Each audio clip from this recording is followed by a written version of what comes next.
A Jmix exclusive.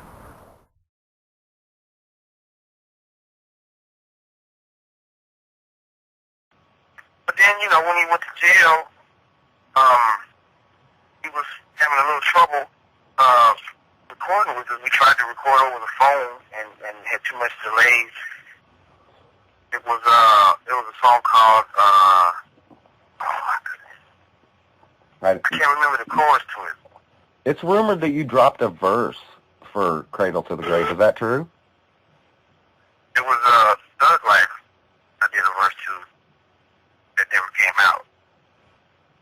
What was the experience with that recording? That was it was really good. We did 3 songs in that night. It was pretty fast, but it was he wanted me to take Street Life, the sample, and build it from there, like make our own version, call it Thug Life. And I was like, oh, that's brilliant. Okay.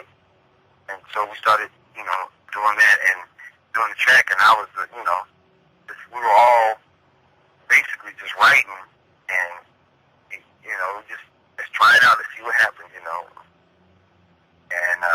he ended up taking it out and doing like an ad-lib thing at the end for like 3 minutes. Just talking and talking and talking. I was like, okay, that's cool though, because I wasn't really considered an artist at that time. I was known as a producer. Well, yeah. I didn't know that, that I was pursuing being an artist, but it was cool. Do you still have it? No, I do not. I did a version of it where I took the instrumental and I reset it, but I don't have the original one that I did. Your sister, is that the singer on Lord Knows? Yes. Not on the version that they put on the album. She's singing in the background, but then the ad-libs, that's a girl from the group YMZ. Are there any tracks that you thought should have made it to the retail version of the album of Me Against the World that fit the theme better?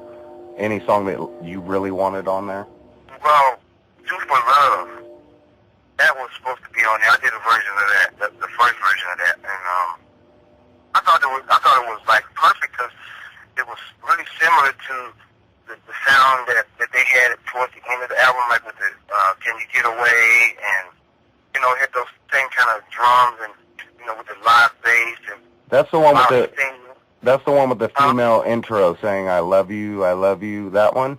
Yeah, that one, yeah. That is the better version in my opinion.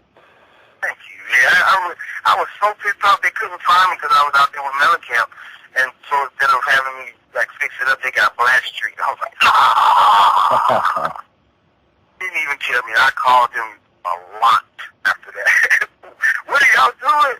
Hey, sorry, Moe-z, you're out of the loop right now. I'm like, that's jacked up. Have you ever been contacted by them to do any of their post-Humus remixes? No.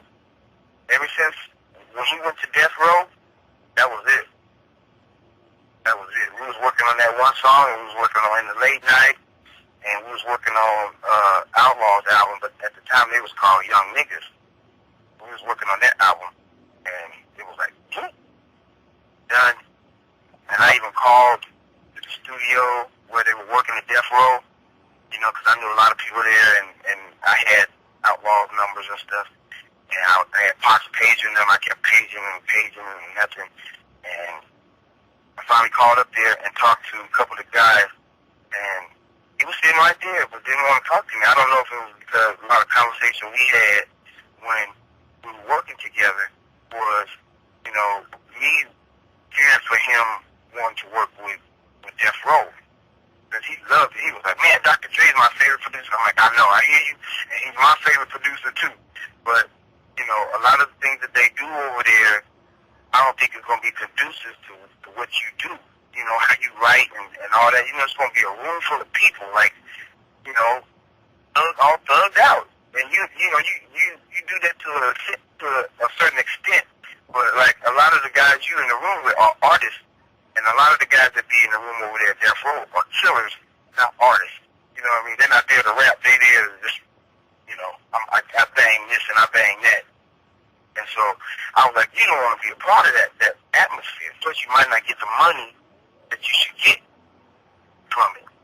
And he was just like, man, I'm Tupac. You know, don't worry about that. I'm cool. Man, come on, don't do that, man. You know, that's just to me, it's just a bad move. But he wanted to do it, and really, he wanted to get out of jail more than he wanted to do that project, you know, with him. He wanted to be out and free and be able to work and people, you know, respect him again, because females were starting to disrespect him because they thought all that stuff was true.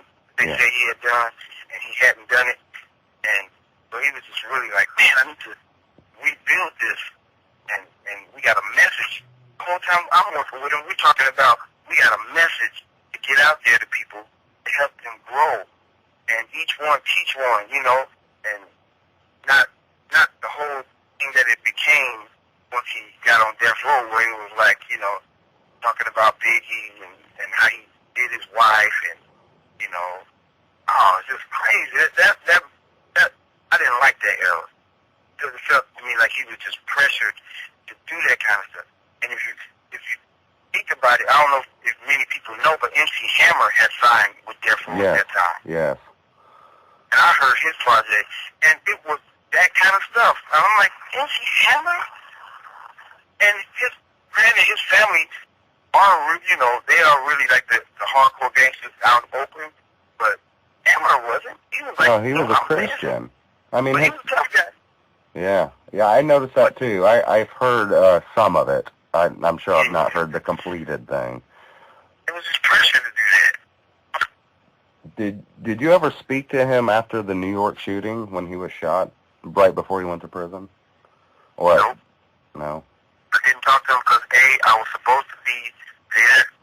I was supposed to go and do that session, and I had another engagement that I had to do in California, another studio session. I can't even remember who, but I couldn't make it. And he was just like, you know, the type of person that, okay, well, we're just going to use this person. We're going to move on and go.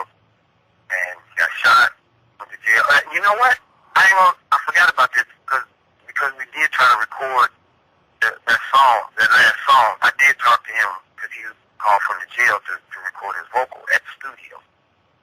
But nothing personal. It was all just, you know, let's get this done. Wow. It was a limited time. He was pissed. The last thing I heard from him, he was pissed because he couldn't record that vocal. He let out a loud shit before he hung up the phone. You hear the shit. I'm like, oh man. And that was it. That was the last I heard from him. A Jmix exclusive. What up, shut up?